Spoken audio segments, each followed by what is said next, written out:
दुनिया दुनिया में होते चाहे चाकर चेहरा मालाल अरे परोसे पूरी खाती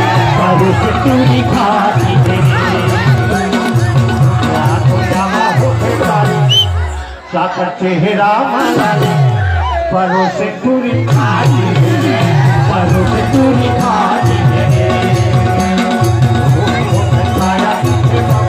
जवानी ताना परोसे पूरी खाती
लचक लचक के कन्हा लचका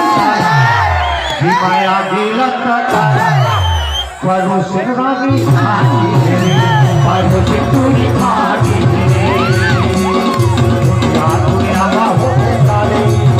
चाकर चेहरा मालाले परोसे रानी खाती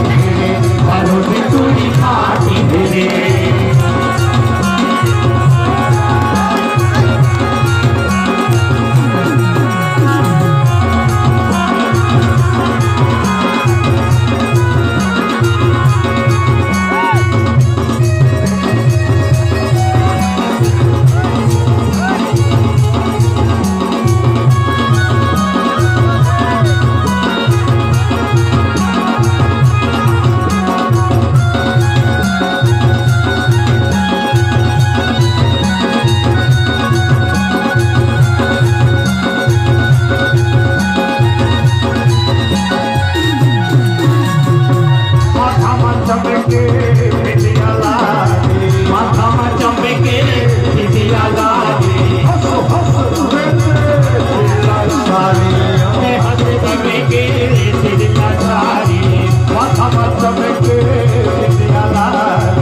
रूठ मोठे काया दिखे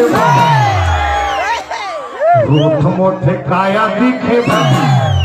जवानी तन परोसे